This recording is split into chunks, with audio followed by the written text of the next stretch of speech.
Ayun, isang mapagpalang araw po sa ating lahat na kapatiran po na patuloy po na nag-aabang at nagsusubaybay dito sa ating online devotion po. Binabati ko po kayo ng isang magandang umaga, tanghali, hapon o gabi po, kung anong oras naman po napapanood itong ating recorded video po. Hoping and praying po na nasa maayos po na kalusugan at kalagayan po ang bawat isa. Ayun po, tayo na naman po ay nagtito at nagkita-kita. Ako po pala si Brother Christopher na magbabahagi po ng aking testimony o life experiences ng salita ng Lord sa araw po na ito. Tayo nga po ay nasa ika-44 na yugto ng ating 40-day prayer and fasting for the nation. At ito po ay may napakagandang tema na the reasons that made me to decide to follow Jesus. But before po ang lahat, tayo po muna ay pupunta sa isang panalangin po, pambungad na panalangin. Yes, hallelujah Father God, hallelujah Father Spirit, and hallelujah Jesus. We thank you po sa araw-araw Lord God, sa napatuloy niyo po kami Lord God na binibigyan ng panibagong buhay Lord God at kinigising Lord. We believe na ito po ay panibagong pagkakataon Lord God para sa amin Lord upang maglingkod sa inyo Lord God at gawin yung mga nais mo para sa mga buhay namin Lord upang kami ay makapag-repent Lord God, tulungan yung sarili namin or ang aming mga kapwa po Panginoon at ang aming mahal sa buhay Lord. Patuloy mo po na pagyabungin Lord God o pagpatuloy Lord God ang malaya po Lord God na pagkakandak ng mga gawain mo Panginoon, nakagaya po nito Lord. Maraming salamat po at ito'y nakakatulong po sa kalakasan po naming lahat Panginoon. And also Lord, dalangin ko rin sa araw po na ito Lord God na ang inyong lingkod po ay bigyan niyo po Lord God ng wisdom Lord at yung mga tamang bagay lamang po na makakatulong po sa bawat isa ang maibigkas po ng aking mga labi Panginoon. Tago niyo lang po sa inyong likod Lord God ang inyong lingkod at tanging ang kapangyarihan mo lamang po Panginoon at ang pag-ibig mo Lord God para sa bawat isa Lord ang mamutawi Lord at ikaw lamang po maparangalan Lord God sa lahat po ng aming mga ginagawa at sinasabi Panginoon. Mapapurihan ka Lord God at lahat ng tatanggap na ito Lord God ay mapagpala mo Panginoon sa matamis sa pangalan ng anak ng si Jesus. Amen. Ayan po napakaganda ng ating pong tema sa yugto pong ito or sa season po na ito ng ating 40-day prayer and fasting for the nation. Ito pa nga po, ulitin ko lang po yung tema, the reasons that made me to decide to follow Jesus.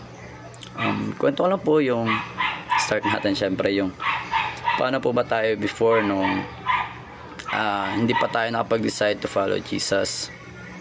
Di ba po yung naman talaga is usually karamihan naman sa atin ay hindi pa talaga born sa family ng Christian. Kaya iba-iba po yung situations natin before tayo mag-decide to follow Jesus. So sa akin naman po ang life ko po before since nag-decide po kami na halos may mga kasabay po ako ng mga kaibigan ko na sila Roland and Miko, and yung iba pa po is halos same naman po yung mga buhay namin before. Ako po nung before po mag-decide to follow Jesus, actually nahirapan po, di ba, kasi medyo aware na po ako noon kung paano po ba na yung buhay natin once na nag-commit ka or nag-decide ka to follow Jesus. Andun yung time na magiging busy ka, marami kang gagawin na hindi mo nagagawa before, and then also may mga bawal na ginagawa natin na masama talaga, di ba po? Hindi natin nare-realize din na masama yung mga ibang bagay na hindi pa nga tayo aware na masama pala. But those are some lang na mga reasons bakit ang isang tao ay medyo nahihirapan sa simula na mag-decide to follow Jesus. But sa akin before, ang ano na naman pinaka naging struggles are hindi po talaga familiar, or na culture shock nga kami or lalo ako nung unang times naka-attend kami ng mga gawain po sa church, kasi before naman po ay nakapag-church na ako sa ibang alam po, and sa Catholic na usually yung program po or yung buong flow ng worship, ng service po ay repetitive po, or paulit-ulit, na kung hindi ka naman worker din ng church ay madalas po wala ka po talagang involvement, di ba po, na yes, maano mo yung presence ng Lord, but parang andun yung kakulangan pa sa service na binibigay mo sa Lord. Parang yun yung mga feelings na ano ko before nung nandun pa ako sa other way around ng pag-worship sa Lord and pagsa-service sa Lord. So yun nga, yun din naman ang naging reasons, but nag-decide kami, or ako lalo, to follow Jesus, kasi I want talaga ng involvement, though mahirap siya at naging struggle ko siya before, but yun yung feel ko na right way ng bibigay ng service sa Panginoon at pagbabalik sa Panginoon, 'di ba? Dapat kung siya may ginagawa sa atin sa araw-araw, lahat ng mabuting bagay, dapat tayo rin ay may ginagawa pabalik sa Panginoon, either to'y pagpapasalamat at pagpupuri, paglilingkod din para sa Kanya at sa ibang tao pa po. So yun, share ko lang din po sa aking personal din po na buhay, yung naging struggle na experience din ito. Share ko lang po na never kagaya po sa iba ng mga lingkod ng Panginoon, di ba po, kaya naman merong turning point sa kanila kung bakit sila nag-decide to follow Jesus is merong pangyayari sa kanilang mga buhay. Ito man po ay usually hindi magandang karanasan po, kaya sila ay natulungan ng Panginoon, and then yun yung naging turning point para sila ay mag-decide na sumunod sa Panginoon. But upon realization, nag-isip ako na kagaya sa ibang tao, hindi ko sinasabing mapalad ako or hindi rin ako mapalad. I actually mapalad pala tayong lahat, kasi ayun nga, na-realize ko na mapalad ako kasi unlike sa ibang mga tao or believers na before sila tumanggap at makakilala sa Panginoon ay grabe yung naging situations nila or sa family nila, na naging turning point nga, tinulungan sila ng Panginoon or ng lingkod ng Panginoon, and then yun yung naging reasons, naranasan nila yung habag ng Panginoon, yung pag-ibig ng Panginoon, kaya sila nagdesisyon na sumunod sa Panginoon. But sa akin ay the other way around. Hindi naman super smooth ng buhay ko, hindi rin naman na sobrang problemado. Yes, ako po ay nasa rin, may problem sa personal and then also sa family, kasi broken family kami.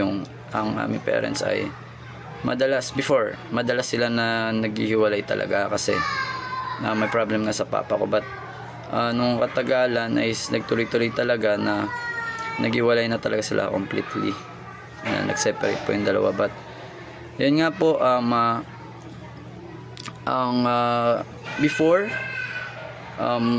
nag-start talaga, hindi naman po, di ba, agad-agad tayo na makakapag-decide na makapag-follow kay Jesus as the Lord. Yes, nung attend kami,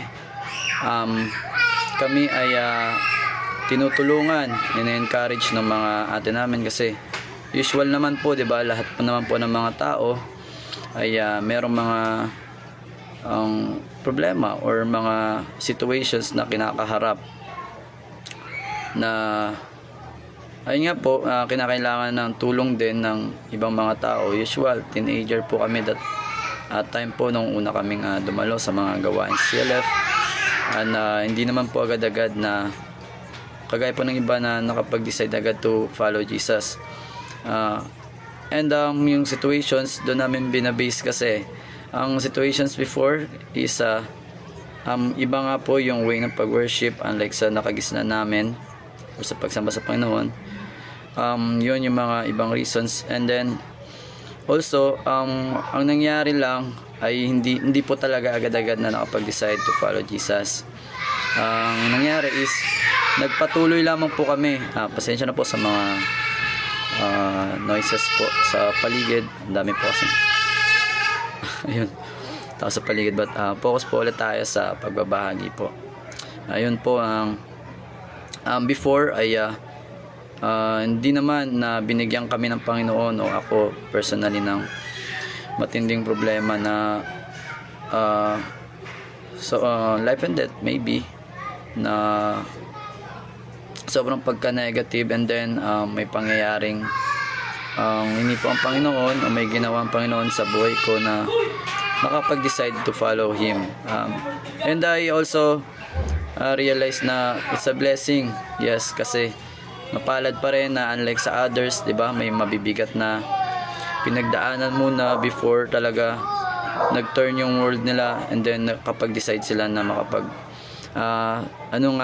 commit sa Panginoon and to follow Him. Yun po ang nangyari lang before is nagpatuloy po kami kasi po 'di ba start is ini-invite kami, then nag-attend, hindi pa ganun ka-busy nung una, but dahil nga sa na rin na maging engaged din sa gawa ng Panginoon. Ayun nga po, nagpatuloy lang kami na maging engaged sa mga gawain and sa mga fellowships po, at doon marami kaming natutunan at na-realize na malaking tulong po para sa lahat ng nagdi-decide sa Panginoon or kahit doon sa mga hindi pa nakapag-decide to follow Jesus ay itong mga patuloy na pagdalo sa mga gawain and fellowships, kasi doon po natin nare-realize yung mga ibang bagay na hindi pa natin alam, and doon din po napapalakas yung ating loob at natutulungan tayo kung meron tayong mga kinakaharap po na pagsubok. And then also since iba nga po yung way before na hindi naman agad-agad na ganun na nakapag-decide to follow Jesus, and iba kasi po yung situation. Siguro magaan ang before, hindi ganun kabigat yung yan yung nga po yung reason. And then but upon nga po, di ba po, nagpatuloy sa pagdalo sa mga gawain, sa mga fellowships din, ay tayo po personally ay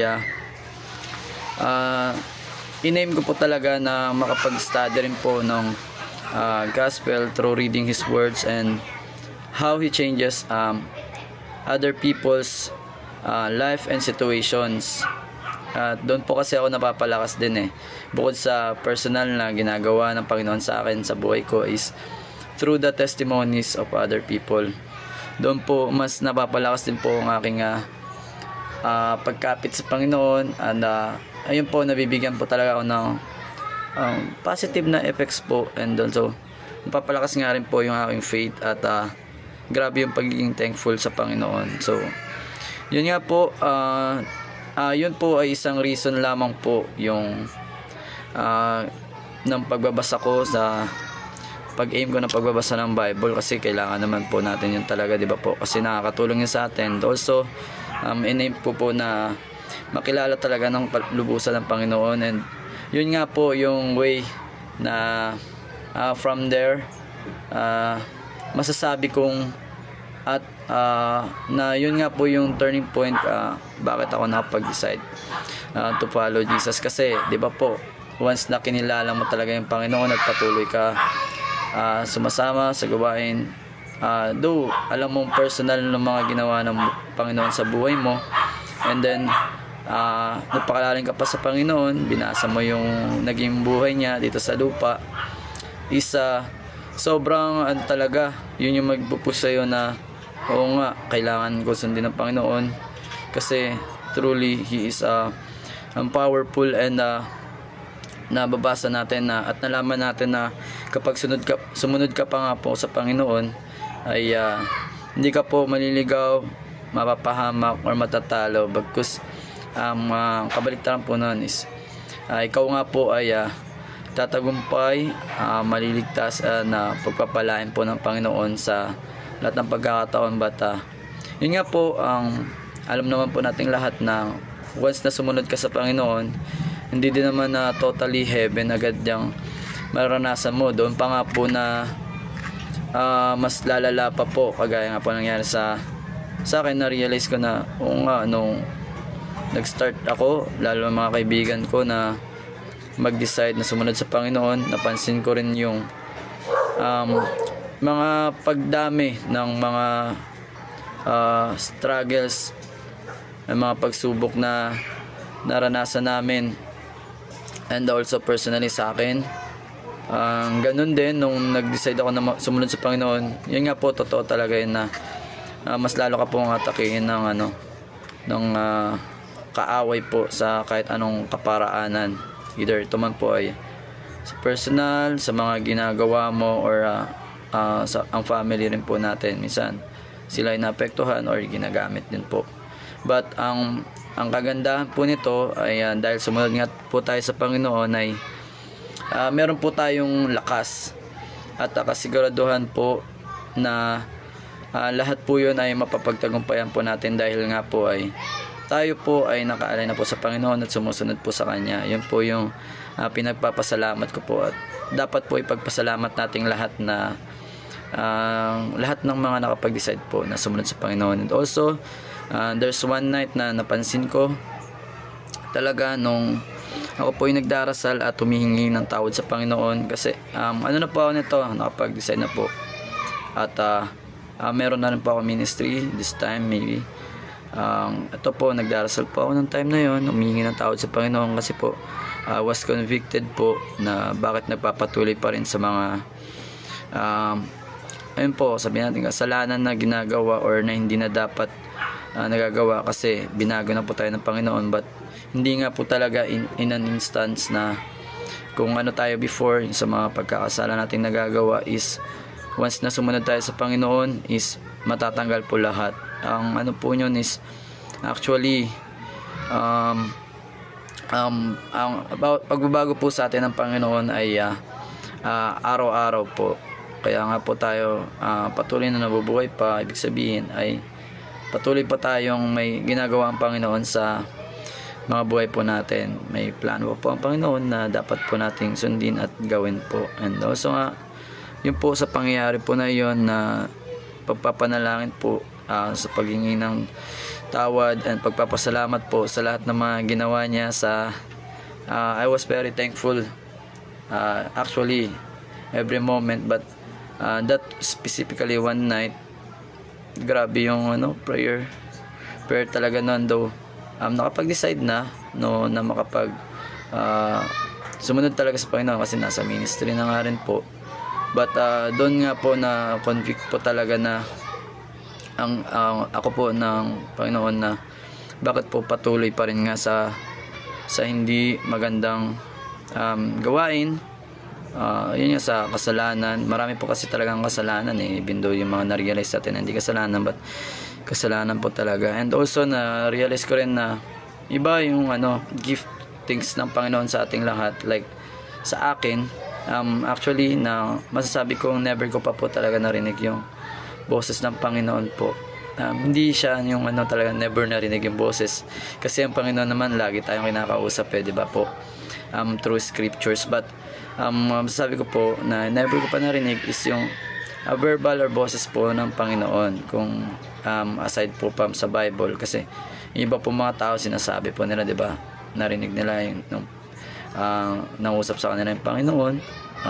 Tuman po ay verbal boses talaga or through visions. But sa akin po hindi ko tinitake ng personal yung mga ibang talaga mga ganun. Siguro may moment pero nami-miss ko po siguro yung mga moment na yun, nami-misunderstood or anything. But thankfully po para sa ating lahat, ang sure po is na pagkausap po o pagbabagi po sa atin ng Panginoon, pagtuturo po sa atin ng Panginoon o kinakausap tayo ng Panginoon is through His words po talaga. Doon po yung pinaka sure na sure po tayo. And then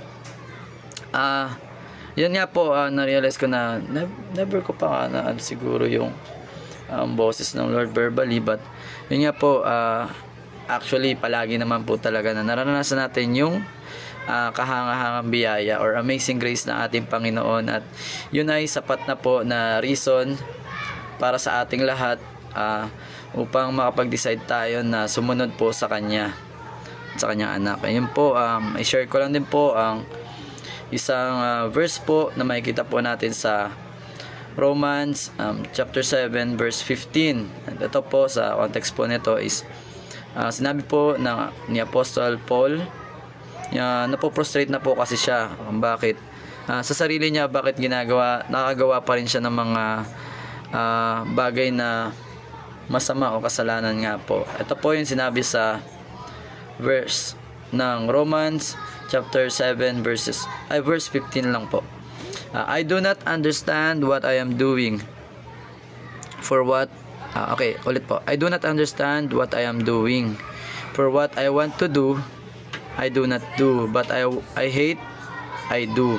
Yung Tagalog po, search na po, personal, lang, sariling translate na po sa Tagalog. Hindi niya daw naunawaan ang kanyang ginagawa dahil kung ano man po yung nais niyang gawin ay hindi niya nagagawa, at yung mga bagay naman po na ayaw niyang gawin, yun yung nagagawa po niya. Parang yun din po yung naging na experience ko most of the time, or sa ating lahat po, na bakit po nga po ba ganon? Kung anong ayaw nating gawin, yun yung nagagawa natin. May mga times pala, hindi naman pala madalas po, pero may nangyayari po yung ganon na gusto nating gawin itong bagay na to, which is yung pagsunod nga totally o 100% sa Panginoon, but hindi natin nagagawa. And also ayaw naman natin gawin yung kasalanan, still nagagawa natin yung kasalanan kahit ayaw natin, di ba po, no? Ganun po yung nangyayari. And kahit po sa mga believers ay nakakaranas pa rin po ng mga ganong situations po sa buhay natin. Ang good thing lamang po ay sapat po yung habag ng Panginoon, yung grace ng Panginoon sa ating lahat. And sa tulong po ng banal na Espiritu, tayo po ay na-overcome po natin itong mga kasalanan nito. Tayo po ay nakoconvict na humingi ng tulong sa Panginoon, humingi ng tawad sa Panginoon, and God's grace is sufficient para na mapatawad tayo doon, at muli ayusin po ang ating buhay, ang ating mga puso po, upang tayo ay patuloy pa rin na makapaglingkod sa Kanya ng may pag-ibig at galak po sa mga puso natin. So yun po ang ating devotion po. Napaganda po ang ating tema ng reasons, na naging reasons po na bakit natin na-decide to obey Jesus or to follow Jesus. Yun po, once na iba-iba po tayo kasi, di ba po, naging reasons kung bakit po tayo nakapag-decide sa Panginoon. And lahat naman po ito ay even positive or negative ay still maganda at maging para sa ikapupuri pa rin po ng Panginoon, kasi ang lahat po nangyayari sa mga buhay natin, I believe, sinabi po ng salita ng Panginoon ay may reasons po para po ito sa atin, at para po sa ikag-glorify ng Panginoon. Yun lamang po ang reminder po na hindi rin po kapag nakapag-decide na tayo na sumunod sa Panginoon, or sumusunod na tayo sa Panginoon, ang buhay natin ay magiging sobrang parang bedo process na nga, na magiging super smooth. But by the grace of God, dahil sa pagtulong niya o pagsama niya sa atin, dahil kasama na nga natin siya, is normal pa rin na kumakaharap tayo ng pagsubok, minsan mas malala pa nga. Ang kagandahan lang is surely ma-overcome na natin itong mga pagsubok na ito man ay sinning or iba pa ito ay pagkakasala or iba pa nga. Kasi may kasama na po tayo. Ito po ang ating Panginoon. Yan. Praise God po sa buhay po ng bawat isa, at sa naway na encourage po tayong lahat sa sharing po na ito. And tayo naman po ay dumako na po sa ating closing prayer naman po. Yes. Tayo po ay pumikit at yumuko po. Damhin natin ang presensya ng ating Panginoon. Yes, hallelujah Panginoon, hallelujah Holy Spirit, hallelujah Jesus. We thank you po Panginoon sa patuloy po na sa pagpapatuloy po na iyong gawain Panginoon, kagaya po neto Lord, na kung saan bawat isa po ay nakakabahagi po Panginoon about sa ginagawa mo po sa kanilang buhay, and also sa salita mo rin po Panginoon na nagbibigay po ng encouragement po sa aming lahat po na lingkod nyo Panginoon.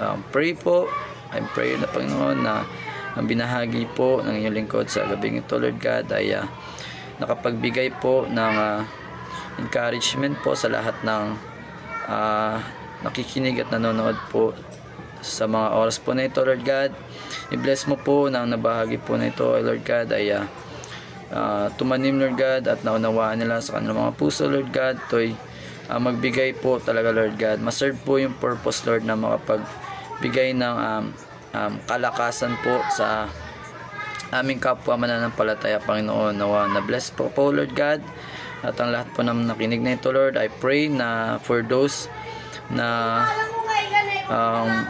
dumarana sa pagsubok ngayon Panginoon ay patuloy mo po sila Lord God na samahan Panginoon, and those na mga sumunod na po sa inyo Panginoon but napapalayo po Lord God in a moment Lord, or nadidistract po Lord God dito sa mundo at sa mga problems po nakapokus Lord God. Kayo po mag-remind Panginoon sa kanila Lord God na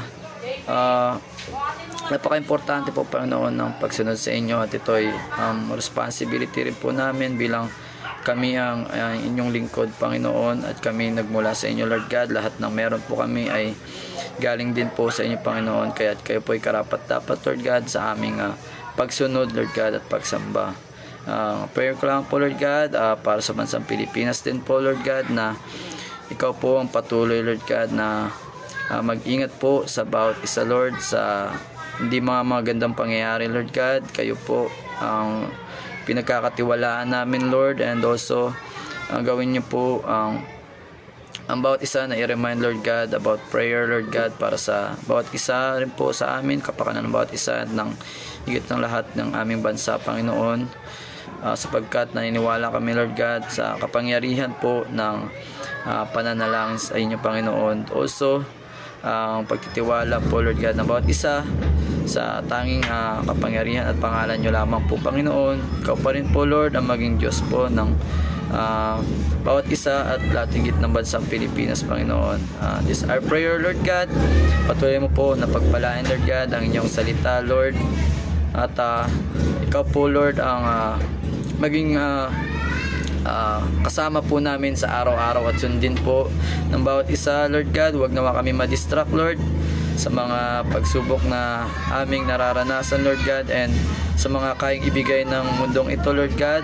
Naway piliin pa rin po namin sa lahat ng pagkakataon na sumunod po sa kalooban mo Lord God. This is our prayer Lord. Mapapurihan ka nawa Lord God. We praise your holy name. In Jesus' mighty name we pray. Amen. Yan po. Paalam po sa lahat.